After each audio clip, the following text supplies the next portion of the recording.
ನಾವು 100% ಇನ್ಶೂರೆನ್ಸ್ಗಳನ್ನು ರೈತರಿಗೆ ಮಾಡಿಸುವಂಥದ್ದು ಆ ಸ್ಥಳೀಯ ತಾಲೂಕಿನ DMಗಳು ಮತ್ತು ಸೂಪರ್ವೈಸರ್ಗಳು ಜವಾಬ್ದಾರಿ ಇಟ್ಟಿದ್ದೀವಿ. ಇವೆಲ್ಲಕ್ಕೂ ಕೂಡ ಸಂಘಗಳು ಹೆಚ್ಚಿಗೆ ಮಾಡೋದು, ಕಾಮನ್ ಸಾಫ್ಟ್ವೇರ್ ಮಾಡೋದು ಮತ್ತು ಇನ್ಶೂರೆನ್ಸ್ ಮಾಡೋದು 100%. 3 ತಿಂಗಳು ಟೈಮನ್ನು ಕೊಟ್ಟಿದ್ದೀವಿ.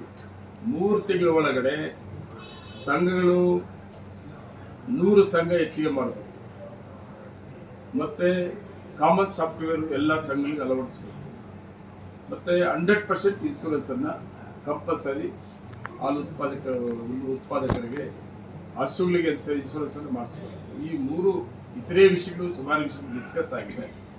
ಆದರೆ ಟಾರ್ಗೆಟನ್ನು 3 ತಿಂಗಳ ಟಾರ್ಗೆಟ್ ಏನು ಕೊಟ್ಟಿದ್ವಿ, ಈ 3 ವಿಷಯದಲ್ಲಿ ತುಂಬ ಸೀರಿಯಸ್ ಆಗಿ ಮಾಡಬೇಕು. ಮತ್ತು ಇವತ್ತು ಎಲ್ಲ ತಾಲೂಕಲ್ಲೂ ಕೂಡ ಡೈರೆಕ್ಟ್ಗಳು ಕೂಡ ಹೆಚ್ಚಿಗೆ ಆಗಿದೆ. ಆ ಡೈರೆಕ್ಟ್ರುಗಳು ಕೂಡ ಅಲ್ಲಿ ಆಫೀಸ್ಗಳಲ್ಲಿ ಅವ್ರಿಗೊಂದು ಸೇಮ್ ಬರಬೇಕಾಗ್ತದೆ. ಮೊದಲು ಉದಾಹರಣೆ ಮಾಲೂರು, ನಾನು ಒಬ್ಬ ಡೈರೆಕ್ಟರ್ ಒಂದು ಆಫೀಸ್, ಆದರೆ ಈಗ ಹೆಚ್ಚಿಗೆ ಡೈರೆಕ್ಟ್ಗಳಾಗಿರೋದ್ರಿಂದ ಪ್ರತಿ ತಾಲೂಕಲ್ಲೂ ಕೂಡ ಆ ಕ್ಯಾಂಪ್ ಆಫೀಸಲ್ಲಿ ಈಗಾಗಲೇ ಕಟ್ಟಿದ್ದೀವಿ. ನಾವು ನಮ್ಮ ಆಡಳಿತ ಮಂಡಳಿಯಲ್ಲಿ ಪ್ರತಿಯೊಂದು ತಾಲೂಕಲ್ಲೂ ಕೂಡ ಒಳ್ಳೆ ಕ್ಯಾಂಪ್ ಆಫೀಸಲ್ಲಿ ಕಟ್ಟಿದ್ವಿ. ಅಲ್ಲೆಲ್ಲ ನಮ್ಮ ನಿರ್ದೇಶಕರಿಗೆ ಆ ಕ್ಯಾಂಪ್ ಆಫೀಸಲ್ಲಿ ಒಂದು ಜಾಗವನ್ನು ಮಾಡಿಕೊಟ್ಟು ಅವರ ಕ್ಷೇತ್ರಕ್ಕೆ ಸಂಬಂಧಪಟ್ಟಂಥ ತೀರ್ಮಾನ ತಗೊಳ್ಳೋದು, ಅಧಿಕಾರಿಗಳ ಜೊತೆ ಚರ್ಚೆ ಮಾಡೋದಕ್ಕೆ ಒಂದು ಆಫೀಸ್ ಕೂಡ ಮಾಡ್ಕೊಳ್ಬೇಕು ಅಂತ ತೀರ್ಮಾನ ಮಾಡಿದ್ವಿ. ಇಷ್ಟು ಇವತ್ತಿನ ಸಭೆ. ಆದಷ್ಟು ಬೇಗನೆ ಆಡಳಿತ ಮಂಡಳಿ ಸಭೆ ಕೂಡ ಕರೆಯುತ್ತೆ.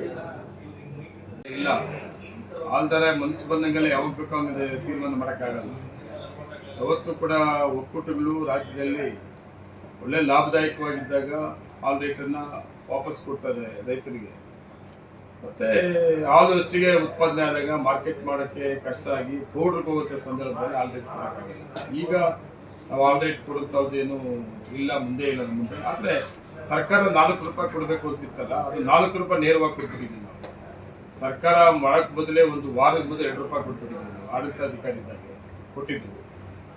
ಮತ್ತೆ ಸರ್ಕಾರ 4 ರೂಪಾಯಿ ಮಾಡಬೇಕು ಅಂತ ಹೇಳಿದ್ರೆ ಮತ್ತೆ 2 ರೂಪಾಯಿ ಕೊಟ್ಟರು. 4 ರೂಪಾಯಿ ಕರ್ನಾಟಕ ರಾಜ್ಯದಲ್ಲಿ ಮುಖ್ಯಮಂತ್ರಿಗಳು ತಗೊಂಡ ತೀರ್ಮಾನ ನೇರವಾಗಿ ಹಾಲು ಉತ್ಪಾದಕರಿಗೆ 4 ರೂಪಾಯಿ ಕೊಡಬೇಕು ಅಂತೇಳಿ, ಅದನ್ನು ನನ್ನ ಪ್ರಕಾರ ನಮ್ಮ ಆಡಳಿತ ಮಂಡಳಿ ಏನಿದೆ ಆಡಳಿತ ಅಧಿಕಾರಿ ಆಗಿ ಏನಿದ್ರು ಇಲ್ಲಿ ಅಧಿಕಾರಿಗಳು ಸರ್ಕಾರದ ಮುಖ್ಯಮಂತ್ರಿಗಳ ತೀರ್ಮಾನ ಪ್ರಕಾರ ಕೊಟ್ಟಿದ್ದಾರೆ. ಸೆಕ್ಷನ್ ಆಫೀಸರ್ಸ್ ಸಭೆ ಮಾಡಿದೆ. ಅದಾದಮೇಲೆ ತಾಲೂಕುವಾರು DMಗಳು ಮತ್ತು ಸೂಪರ್ವೈಸರ್ಸ್ ಸಭೆ ಮಾಡಿದೆ. ಉದ್ದೇಶ ನೆಕ್ಸ್ಟ್ ಆಡಳಿತ ಮಂಡಳಿ ಸಭೆ ಕರಿಬೇಕು ಮತ್ತು ನಮ್ಮ ಹೊಸ ಬೋರ್ಡ್ ಮುಂದೆ ಹೊಸ ಯೋಜನೆಗಳ ಕಾರ್ಯಕ್ರಮಗಳನ್ನು ಏನು ಮಾಡಬೇಕು ಅನ್ನೋದ್ರ ಬಗ್ಗೆ ಅಧಿಕಾರಿಗಳ ಸಭೆ ಮಾಡ್ತೀವಿ. ನಮ್ಮ ಉದ್ದೇಶ ಫಸ್ಟ್ ನಮ್ಮದು ಹಾಲು ಉತ್ಪಾದನೆ ಹೆಚ್ಚಿಗೆ ಮಾಡಬೇಕು. ಒಂದು ವರ್ಷದ ಒಳಗೆ ಏನು 10 ಲಕ್ಷ ಲೀಟ್ರ್ ಹಾಲು ಉತ್ಪಾದನೆ ಮಾಡಬೇಕು ಅಂತ ನಮ್ಮ ಗುರಿ ಇದೆ. 10 ಲಕ್ಷ ಲೀಟ್ರ್ ಹಾಲು ಉತ್ಪಾದನೆ ಆಗಬೇಕಾದ್ರೆ ಹಾಲು ಉತ್ಪಾದಕರನ್ನ ಹೆಚ್ಚಿಗೆ ಮಾಡಬೇಕು. ಹಾಲು ಉತ್ಪಾದಕರನ್ನ ಹೆಚ್ಚಿಗೆ ಮಾಡಬೇಕಾದ್ರೆ ಹಾಲು ಉತ್ಪಾದಕರ ಸಹಕಾರ ಸಂಘಗಳನ್ನು ಹೆಚ್ಚಿಗೆ ಮಾಡಬೇಕು. ಇವತ್ತು ನಮ್ಮ ಜಿಲ್ಲೆಯಲ್ಲಿ 1600 ಚಿಲ್ಲರೆ ಹಳ್ಳಿಗಳಿದೆ, 960 ಚಿಲ್ಲರೆ ಸಂಘಗಳಿದೆ. ಇನ್ನು ಉಳಿದಿರೋ ಹಳ್ಳಿಗಳಲ್ಲಿ ಸಂಘ ಇಲ್ಲ. ಎಲ್ಲೆಲ್ಲಿ ಹಾಲಿದೆ ಅಂಥ ಕಡೆ ಕಂಪಲ್ಸರಿ ಸಂಘಗಳನ್ನು ಹೆಚ್ಚಿಗೆ ಮಾಡಬೇಕು. ಸಂಘಗಳನ್ನು ಹೆಚ್ಚಿಗೆ ಮಾಡಿದಾಗ ಹಾಲು ಉತ್ಪಾದಕರು ಹೆಚ್ಚಿಗೆ ಆಗ್ತಾರೆ. ಅದ್ರ ಜೊತೆಗೆ ಪ್ರತಿಯೊಂದು ಸಂಘದಲ್ಲೂ ಕೂಡ ಕಾಮನ್ ಸಾಫ್ಟ್ವೇರ್ ಅಳವಡಿಸಬೇಕು. ಫ್ಯಾಟ್ ಮೇಲೆ ಹಾಲು ಉತ್ಪಾದಕರಿಗೆ ದರವನ್ನು ಕೊಡಬೇಕು. ಕಾಮನ್ ಸಾಫ್ಟ್ವೇರನ್ನು ಫಿಕ್ಸ್ ಮಾಡಿದಾಗ ಯಾರು ಕ್ವಾಲಿಟಿ ಗುಣಮಟ್ಟದ ಹಾಲು ಕೊಡ್ತಾರೋ ಅವ್ರಿಗೆ ಹಾಲು ಒಳ್ಳೆ ರೇಟ್ ಸಿಗ್ತದೆ. ಸುಮಾರು 2 ರೂಪಾಯಿ, 2.5 ರೂಪಾಯಿ, 3 ರೂಪಾಯಿ ಹೆಚ್ಚಿಗೆ ಹಾಲು ರೇಟ್ ಸಿಗ್ತದೆ ಫ್ಯಾಟ್ ಮೇಲೆ ರೇಟ್ ಕೊಟ್ಟರೆ.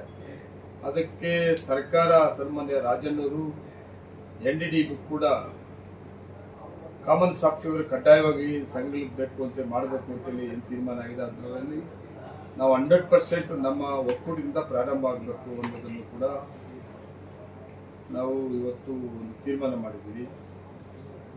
ಅದ್ರ ಜೊತೆಗೆ ಹಾಲು ಉತ್ಪಾದಕರಿಗೆ ದರವನ್ನು ಕೊಡಬೇಕಾದ್ರೆ ಏನು ಮಾಡಬೇಕು ಅನ್ನೋದು ಕೂಡ ಹೆಚ್ಚಿಗೆ ದರ ಕೊಡಬೇಕಾದ್ರೆ ಈ ಒಕ್ಕೂಟದ ಲಾಭಾಂಶವನ್ನು ನೋಡಿ ಲಾಸ್ ಆಗದಿರೋ ರೀತಿಯಲ್ಲಿ ಅಂಥ ಸಂದರ್ಭದಲ್ಲಿ ಆಲ್ ರೇಟನ್ನು ಮಾಡಬೇಕು. ಕಂಪಲ್ಸರಿ ಇನ್ಶೂರೆನ್ಸ್ಗಳನ್ನು ಮಾಡಿಸ್ಬೇಕು.